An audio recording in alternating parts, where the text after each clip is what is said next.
Howdy, fellas. We're going to go through two sessions I played over at the Win. The bankroll's coming along very well now, and I'm definitely on track to reach 50,000 USD by mid-December, which is going to allow me to shot take some pretty medium to medium high stakes at the Lodge live stream if I can get a spot, but very excited for that.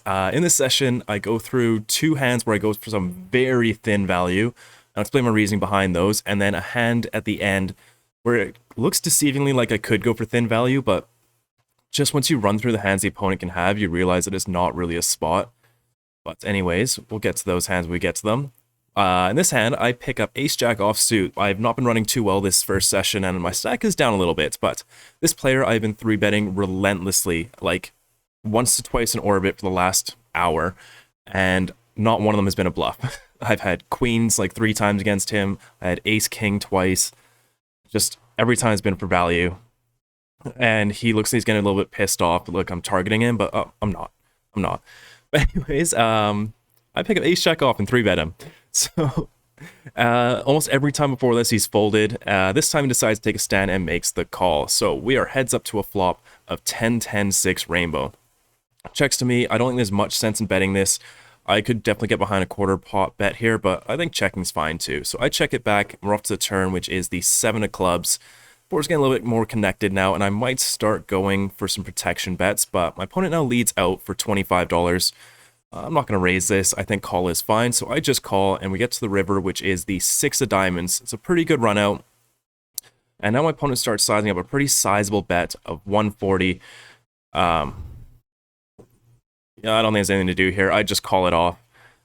Like, this is a perfect run out to call down with ace high, and I just don't think he bets $25 with anything on the turn that has value. Sometimes he's going to have a 7, but then he doesn't bet this big on the river, so I call it off, and sure enough, my opponent had the king-jack offsuit, and we're going to pick up that one.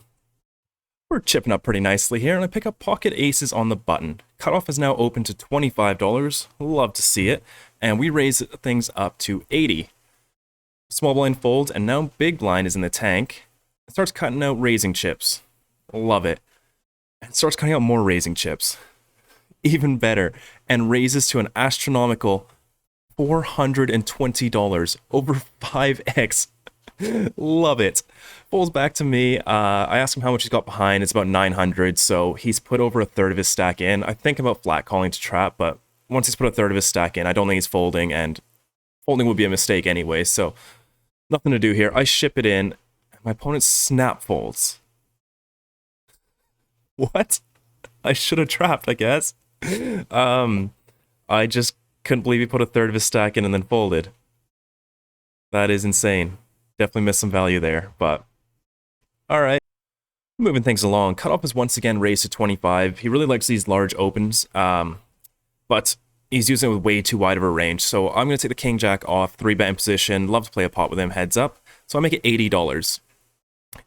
And now the small blind starts cutting out raising chips, and now cold 4 bets to 250. This is quite large, I think, for how shallow she is. She's been cold 4 betting me a ton, like a ton. This is like the 3rd or 4th time this session. Cutoff now calls, and when I looked over his stack, I thought he had about 1,000-ish, but I guess not. And now it's back on me, and small blind's got nothing. If I shove, she's going to fold like 99% of the time. And I didn't put too much thought into what cutoff could have. I just thought, like, once I shove, this just looks like aces and kings to him. He's a little bit of a newer player, so I think he's just going to get a little bit worried about aces and kings and be able to fold a hand as strong as queens here. Like, ace-king's definitely going to the muck, so I kind of like this. I ship it all in, and sure enough, small blind did make a little play here and folds. And cutoff now snap calls. Oh boy. Should have probably put more thought into what cutoff could have. We go to a flop of 8-7-4, turn, 6 of hearts, river, 3 of spades, and my opponent has the pocket aces. Nice trap, sir. After that little disaster, we played a couple small pots and actually built the stack back up to nearly 2,000. But the straddle is live. I raise pocket 6s in the hijack to $25 and get 3-bet from the button, but only to 60. Folds back to me. This price we obviously call, and we go to a flop of 7-5 deuce rainbow. I check it over. Could consider leading, but it's a 3-bet pot out of position. I don't think so. I check it over, and my opponent fires out for 75. It's pretty big, half pot for this board, but nothing to do here but call. We head to a turn which is pretty bad, the ace of clubs, so we're losing to almost everything now. I check it over, my opponent checks it back. It's off to the river, which is another 7. This is a really good card for us. We're going to have way more trips than he will, as well as he checked the turn, so a lot of hands like kings through 10s are going to want to check this turn, as well as some weaker ace X. I don't think we're going to get him off an ace, but a lot of the smaller pocket pairs we definitely can, so I'm going to apply max pressure here. Pocket 6 is a nice hand to do it with, and I fire an overbet of $400, which gets snap called by ace king suited. Whoops. Nice hand. Okay, picking up a real hand here. We got pocket kings in the small blind. Under the gun is raised to 20. Hijack has called, and I re-raise things up to 100. Big blind folds. The original raiser calls, and hijack gets out of the way. So we're going heads up to a flop of ace 10 for 2 clubs, 1 spade. In position, this is definitely a range bet, but out of position, I do want to have some checks here and probably play around like 40% check on this flop. That seems a little high. But anyways, I'm going to put kings into my check range. I check it over, my opponent fires out for half pot 105. I don't think he's doing this with an ace. I don't believe this at all. This sizing with, you know, ace jack is just insane. I just don't think it's going to happen. So I make the call. We're off to the turn, which is the queen of clubs. A little bit concerning, but we do pick up a gut shot as well as the nut flush draw, so it can't be that bad. I check it over, and my opponent fires out for $300. Yeah, I could turn my hand into a bluff, but I think we're still just beating quite a few hands here that he could play this way. I just get the feeling that he's going to be in quite wide pre-flop. So I make the call. We're off to the river, which is the ace of spades. Really nice card. I'm probably going to call if he shoves river, so I check it over, and my opponent snap checks back, which makes me feel pretty good about my hand. I table it, and my opponent shows the king-jack offsuit. No! What I thought was a pretty decent turn actually killed us. If it was an offsuit queen, we could probably get away just on the turn. I don't know. I'm not a big believer. But that one is also not going to go our way.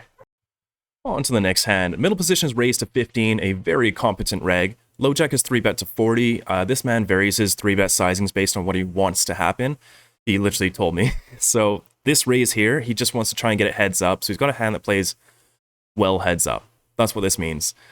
Cutoff now overcalls, and I was originally going to cold 4-bet, but with the cutoff calling, I think calling here is fine, and middle position shouldn't be squeezing too much, like 4-betting. So I just make the call, and middle position thinks for a while, and then also makes a call. So pretty good situation here for pocket 9s out of position. We go to a flop of 10-6-5 rainbow. Pretty good board, all things considered. I check it over, and the pre-flop aggressor fires out a bet of 40. Cutoff folds, and for this price, I'm not going anywhere just yet. I make the call, and so does mid position, so not looking too good here. Turn is the king of hearts. Pretty bad. I check it over, middle position checks, now low jack fires out, but really small, $70. And I just sense weakness now. And I don't think my hand matters anymore versus a recreational player. And this is also really going to look like a set when I raise. Right, what hands kind of float the flop and then raise turn? It's pretty tough to have bluffs here. It's pretty tough to have not a set here. So I raise things up to 275. Middle position now folds. And it gets back on low jack, and he's already given it the sigh. We know it's getting through, and eventually my opponent does let it go. I think he had a hand like jacks or queens, and middle position actually had a 10. So really, really nice result there. Okay, we pick up jack 7 of clubs in the big blind. Now, small blind has ISO'd a cutoff limp to 25, and he's been very aggressive towards limps, so I'm happy to play jack 7 suited in position, and cutoff also comes along for the ride. So we're 3 ways to a flop of 8-8-3-2 clubs. Really nice flop for our hand. The 7 plays well with the board, as well as having a flush draw is always good. Small blind checks it over, which is quite nice, so I fire out for 25, cutoff folds, and small blind makes the call. Off to the turn, which is the king of spades. Not too great, but it's a card that we can still keep barreling on. However, my opponent's now in the tank and starts assembling a bet. A really big bet at that. And now donk leads for $120. I still have all the trips. He's repping ace king. Ace King doesn't play this way, though. It may look stupid, but I'm not that stupid. I don't believe this. This is an insane line to take with Ace King. And normally I just default to a call here. But I think we can just take this down on the turn. So I raise things up to $350. And sure enough, it gets through. Pretty nice way to pick up a few $100s in that pot. The same player as the last hand has raised it up to $20. I've got 5-4 suited mid position. Not good enough to call. Probably good enough to fold, but I choose to 3-bet to $65. Folds around to the reg who's on the button, and now he called 4 bets to an actual reasonable size for a live game for once, $180. Usually I've been seeing, like, this would be like $240 in position normally, and it just makes my life so easy, but boring. But anyways, against this sizing, I kind of want to have some hands in here just for board coverage, and I randomize this hand as an extremely low frequency call. 5-4 suited is not good to have because it blocks your opponent from having bluffs like Ace-5 suited and Ace-4 suited, so you do not want to have this hand very often, and I randomized just a 5% call here, and it landed on call. You'd much rather have a hand like 6-7 suited, which is actually a very good hand to play in 4-bet pots, but anyways, I make the call, and we go heads up out of position to a flop of 10-7-3, 2 diamonds, 1 heart. So we do flop a gut shot, and it's a board that's going to be better for me than it is for him. But I think we're both going to have the same amount of pocket 10s here. I might have a few more than him. But other than that, he's got all the over pairs, so I just have more hands that kind of play well with this board. That sort of interact with this board. But I check it over, and he fires out for 150. A little bit big. I remember thinking this was about 1/3 pot, but it's not. This is almost half pot. But I'm just going to float here. He's still got a lot of bluffs in his range. He's definitely a competent player, so he's not just only going to have over pairs and Ace King here. So I make the call for 150, and we see a beautiful 6 clubs on the turn. I was not expecting to make a hand. I thought I'd have to bluff this one. I check it over. Opponent's in the tank, and now fires out for $400. Love to see it. I still don't want to have any raises here. I just want to protect my call down range when I do have a hand like jacks and queens, just so that I can have some very strong hands in my river so my opponent can't just blast off with ace king of diamonds every time. So I make the call for 400, head to a river looking for a safe one. It is the 3 of clubs, about as blank as it gets. I check it over, and my opponent's now deep in the tank. Please shove. Please shove. I think he will go all in with almost all of his overpairs, queens plus. But I think his nut flush draws are going to have to check back here. So let's see what he does. Eventually, he decides on a check. Unfortunate. I roll it over. And this is actually the only straight I will have here. I'll never have 8-9 suited. That hand plays really badly out of position in any sort of re-raise pots. So don't play 8-9 suited in re-raise pots, especially out of position. But anyways, taking down a $1,500 pot with 5-4 suited. We pick up pocket queens and the low jack. Facing a limp, I raise things up to $25, and I do get a call from the button as well as the small blind. So we're going 3 ways to a flop of 8, 8, 6, 2 spades. Checks to me, this is a board that's not going to be too great for me. So I'm just going to check it out of position and see what develops on the turn. So button also checks, and then we see the deuce of clubs on the turn. Small blind now checks, and on such a dynamic board, you know, we got 2 flush draws as well as it being paired. All these factors really want you to use smaller bet sizings. A slam been experimenting with live that's been really good is using very large turn probe sizings because players just don't protect their check back ranges enough. So I fire out for something a little bit unconventional here. I fire an overbet of $100. I thought the pot was 75, but I keep forgetting to count the limps and stuff. So I would have liked to see this like 110, but moot point. Now button makes the call. And now small blind also makes a call, so one of them could definitely be trapping with a hand like pocket 8s, pocket 6s, 8-6 suited, or ace 8 suited. I don't think trips is too likely, but definitely could be trapping a full house. And I think one of them is definitely being on at least a flush draw. More so the small blind, as button has to worry about small blind behind him, and calling an overbet with is pretty terrible odds for a flush draw, but with the button overlay, small blind can probably make a call with a flush draw. So anyways, off to the river, which is the deuce of hearts. Really nice run out. I would have preferred something like the 3 of hearts, because now I can't really get hero called by a 2. But Now small blind checks it over, and if the river had been a 3 of hearts, I probably would have gone for about a $450 to $500 bet here. But losing out on a hero call from a 2, I'm going to size down a little bit and go for some very, very thin value here. I fire up for $300. Button doesn't think for too long and tosses in the call. Small blind insta-mucks. Love to see it. I table my queens, and it is good. That is some paper-thin value there. Under the gun has limped. Middle position has now ISO to 25. This is the player that likes to attack limps a little bit too wide, and I look down at 10-9 of diamonds next to act.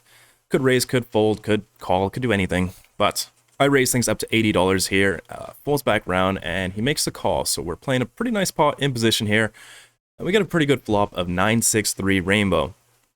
Checks it to me, and you could bet small here, but I'd choose not to with this hand. It's a pretty weak top pair, and we're going to value own ourselves against a hand like 10s, jacks, better 9x, so I just check it back and play some pot control. Turn is the 7 of spades, looking pretty good, especially when my opponent checks it over again. We're going to start going for some value here. I fire out for 115, and my opponent snap calls. Opposite the river, which is the 6 of clubs, he checks it over, and I think he would bet at 6 on the turn, so I'm not that worried. And I think we're going to go for some pretty thin value once again here. I fire another big bet of $300, and it gets snapped.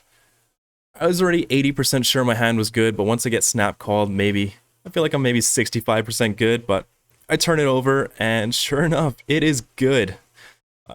Picking off another big $300 river bet with pretty weak hand.